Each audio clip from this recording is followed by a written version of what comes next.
Hi friends, are you ready for the next chapters of Front Desk? All right, here we go. We're going to start with chapter 8. Who knew that something so basic, pillows, could make someone so happy? After getting Mr. Lewis his pillows and a key, I went back to the front desk to cut up a bunch of blank cards. I decided to make customer feedback cards. This way, every customer could let us know exactly what they wanted, whether it was extra pillows or extra toilet paper. I put the cards out on the front desk. The next morning, Mr. Lewis took one of my customer feedback cards and scribbled away. For a long while, I sat and stared at his card, afraid to turn it over. Even though he had been nice in the end, I was still worried about what he might say. When I finally did turn it over, I braced myself for picky comments regarding the cleanliness of a room or the softness of our pillows. Never in a million years did I expect to read this message: helpful staff. There was no greater feeling in the world than reading those words. A smile stretched across my face as I got ready for school. I decided to wear my blue and red shirt and polka dot leggings. On my first day, when I was all set, I said goodbye to my parents, carried my backpack down the 4 blocks to Meadow Lane. Unlike Coast Boulevard, which was busy and chaotic, Meadow Lane was lined with houses, all with green lawns and mailboxes with little red flags. Still, there were signs that this wasn't completely a nice neighborhood, like metal bars on some of the windows, and bikes left outside with only a frame left and no wheels. As I walked, I gave the butterflies in my stomach their usual pep talk. It's going to be okay. I'll make friends, and if I don't, I'll borrow books from the library. This year, there was an additional butterfly. I finally had something cool to tell everyone. I was running a motel. I was sure to blow their minds. The walls of Dale Elementary School were pink and green. On the pink and green walls were hung a big welcome back banner, and all around me, kids were scurrying off the bus and into the classrooms. Principal Evans said I was to go to room 12. As I pushed open the pale green door to my new classroom, a room full of kids turned to look at me.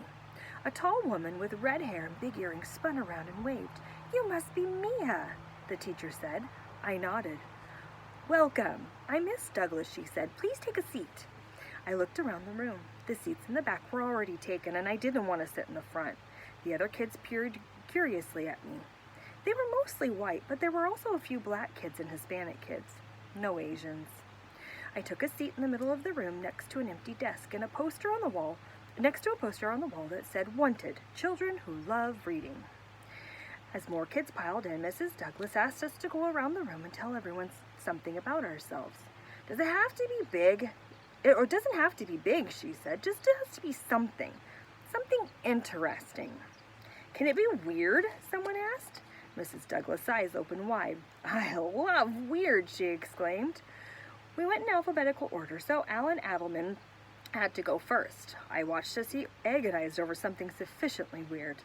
He finally went with, "I collect things." "What kind of things?" the other kids asked. "Rocks, keychains," he said. My new classmates yawned. "Not weird." "Bottle caps, postcards too." "Still not weird." "And fingernails," Alan said quickly. "All my old clippings." "Whoops, too weird." Alan immediately put his hand over his mouth, but it was too late. The other kids stared at him like he was a crow. Alan shriveled under their gaze. Next came Bethany Brett, who looked like she had about 15-something specials about her and couldn't wait to get started. She told us all about her golf game and how she went to this fancy ice skating camp this summer. "Now I can do jumps and twirls and everything," she bragged. Mrs. Douglas beamed at her, clapping her hands wildly, and we all knew who was going to be teacher's pet this year. When it was my turn, I took a deep breath. Here it goes. "Hi, I'm Mia. I live and work in a..." I was just about to say the word motel when the door swung open. "Sorry I'm late," a voice boomed. I turned around, and walking through the door with his shirt half tucked in and in his pants, looking like he just woke up, was Jason Yao. "So, Mia, what were you going to say?" Mrs. Douglas asked. "Nothing," I muttered. I couldn't believe it. What were the chances of Jason being in the same school, let alone the same class as me? Not only was Jason here, but he was also late. He had to take the only empty desk left, which was right next to mine. Great. "You were about to tell us something. You live and work in a..." Jason shot me a look. A "don't you dare" look. Heat rushed to my cheeks and to Jason's. Why didn't he want the others to know? Nothing, just a normal house, I quickly lied, with a dog. What kind of dog? The other kids were curious. A golden retriever. It was the only type of dog I knew. What color? Golden? I tried. The other kids nodded, satisfied with this information. I let out a sigh of relief as Mrs. Douglas moved to the next person, while my least favorite person in the world sat in his seat, glaring at me. Jason marched up to me at recess. Let's make one thing clear, Jason said. You don't know me and I don't know you. Got it? Whatever, I said. Jason turned and walked away. What was that all about? Was he bothering you? Someone asked. It was a girl from my class who had walked over. Guadalupe Garcia, I think her name was, or Lupe for short. No, I said quickly. Lupe looked like she didn't believe me. A little, I admitted. Jason can be so annoying, she said, shaking her head. I smiled. Hey, what happened to your finger? Lupe asked, pointing. I'd taken the toilet paper off and replaced it with a proper Band-Aid my mom gave me, along with an earful of how I should have waited for her. Nothing, I said, hiding the wound with my thumb. So, you have a golden retriever? Lupe asked. I nodded slowly. Lupe smiled. Me too. Lupe went on to tell me that on top of a golden retriever, she had two other dogs, a pug and a Shiba Inu. Shibas are the hardest to train because they're so smart, she informed me. I nodded politely and concurred that training was very important. She asked me what my dog's name was, and I blurted out, Sanjay, because I was thinking about Jason, and Sanjay was Jason flipped around, so it just came out. Sanjay? Really? Lupe said, that's an unusual name. I quickly tried to change the subject. So what'd you do this summer? I asked. Lupe told me about her awesome summer and how her parents bought her this giant trampoline. It was in her backyard, and she recently did a flip, but her dad wasn't there to see it because he had to go on a business trip. I couldn't stop staring at her. This girl with a house, a trampoline, and 3 dogs, she sounded so normal. She asked me if I had a trampoline. No, I said, and then my face brightened. But I have a pool. A pool? She gasped, and her eyes opening wide. That's amazing. It is pretty amazing, I told her. I didn't tell her the part about how I wasn't allowed to go in. Just look at it. Toward the end of recess, I left Lupe to go check out the library. She wanted to come with me, but I told her I'd only be 5 minutes. I didn't want her to know what I wanted to look up, which was the price of an electronic key machine. My finger was still throbbing, and I wondered how much safer and easier a machine would cost. As I walked toward the library, I heard voices down a dark, empty corridor. It sounded like some kids fighting. I tiptoed closer to get a better look. From the shadows, I could make out 4 big kids. They all looked like 6th graders, and they were huddled around another kid. My breath stopped short when I saw that the kid in the middle was. It was Jason. Take that, Chinese doughboy, the 6th graders taunted him. One of them had his hand on Jason's arm and was twisting it while the other boys were holding Jason back. Ow! Jason cried. That's what you get for being a know-it-all, the 6th graders said. Jason howled as they twisted his arm even harder. Stop! I yelled. The boy spun around and froze. One of the 6th graders smirked. Look, Chinese doughboy has a girlfriend, he exclaimed. My cheeks turned bright red. I'm not his girlfriend, I shot back. I'm not even his friend. Just then, a teacher started walking over. Hey, what's going on? He hollered. Shoot, the 6th graders yelled. Quickly, they let go of Jason and scrambled out of there. After the 6th graders ran away, Jason and I walked silently back to class. I kept looking over at the bruise developing on his arm. I wanted to ask him if he was okay, but then I thought about all the horrible things he and his dad had said the day before. And I didn't. Chapter 9. I walked home by myself after school, looking over my shoulder as I made the crossing from Meadow Lane onto Coast Boulevard. It was like crossing over into a different world. Back at the motel, I dashed to find my parents to tell them the news that Jason Yao was in my class, but as it turned out, they had other problems to worry about. The washing machine in the laundry room was busted. There was water everywhere, and my dad had foam up to his knees. Quick, he said, pointing to the bucket. Hand me that. I gave him the bucket. It filled in a matter of seconds, and I dragged it out of the laundry room to the parking lot, watching as the murky water spilled onto the ground like a tidal wave. As soon as it emptied, I took it back to the laundry room. Fill and spill, fill and spill. When the last of the water was emptied and the laundry room was all wiped down, my parents got on the phone with Mr. Yao. I picked up the receiver in my room so I could listen in. "What now?" Mr. Yao barked. "I'm terribly sorry, but we're going to need a new washing machine," my dad said. "What did you do? Did you break it?" Mr. Yao asked, annoyed. "You idiot!" "He's not an idiot," I yelled into the phone. "Mia, get off the phone," my dad said. I said okay and put the phone down on the table for a second and then quietly picked it back up. "You're paying for it, and guess what? They're not cheap," Mr. Yao said. "Mr. Yao, please be reasonable," my dad pleaded. "I didn't break it. I just got here. I barely even touched it." "Well, you must have done something because now it's broken, and if you want a new washing machine, you're going to have to pay for it," Mr. Yao said before slamming down the phone. My mother was so furious after the call she was shaking. "That man!" she shrieked. But no matter how mad she got, there was no avoiding the fact that we had to get a new washer. Mr. Yao had told my dad right before he got off the phone that it would take several days before it could be delivered. My dad paced back and forth in the living room, trying to figure out how we were supposed to live without a washing machine for so long. Every day, the tower of dirty towels from the customers was as tall as me. "Maybe we could send it out," my dad said, thinking out loud, then quickly shook his head when he thought about how much money that would cost. And who would be paying for it? Certainly not Mr. Tightwad. "What if we told people not to use so many towels?" I suggested.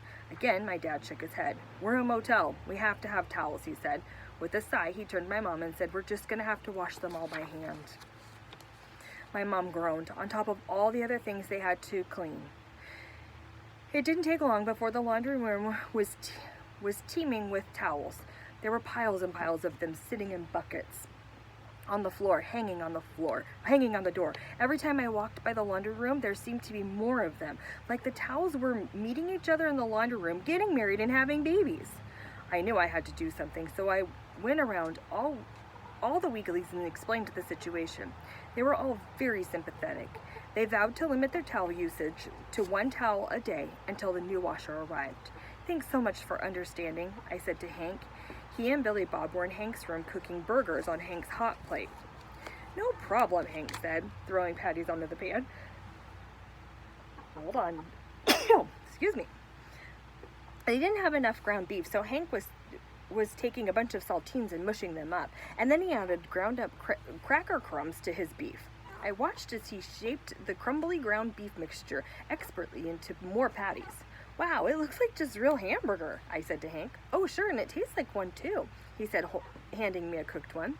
Gingerly, I lifted the saltine burger to my mouth and took a bite. He was right, it tasted just like the real thing, only crunchier. I devoured the burger.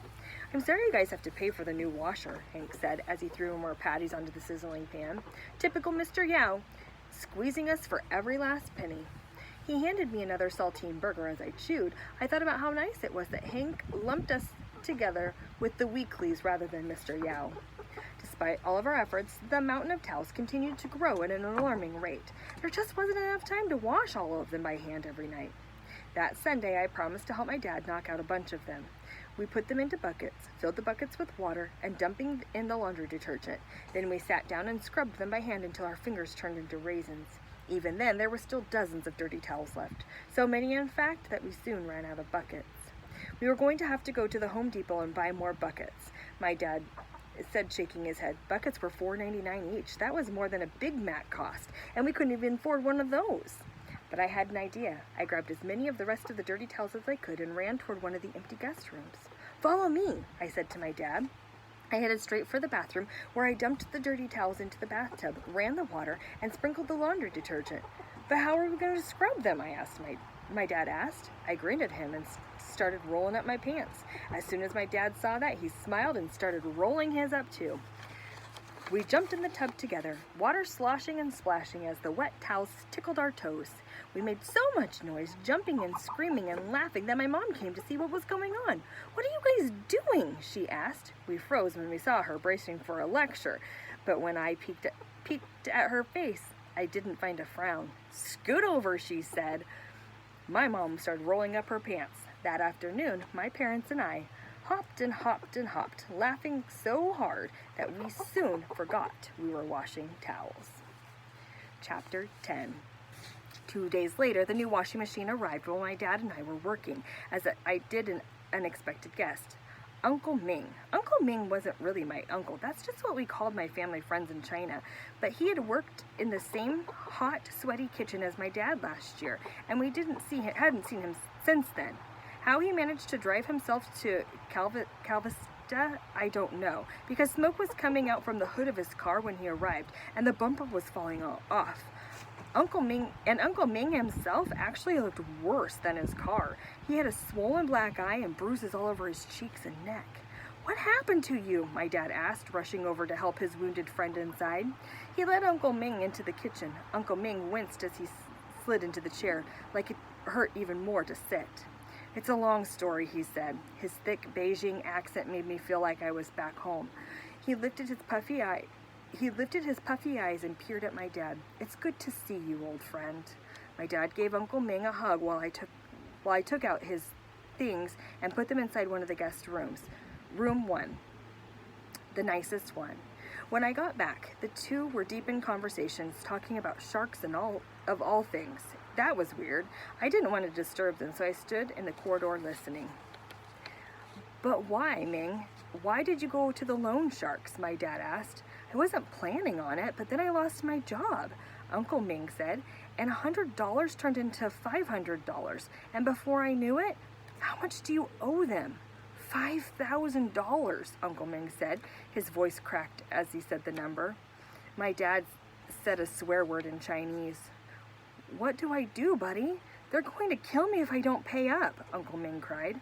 I gasped at the word kill.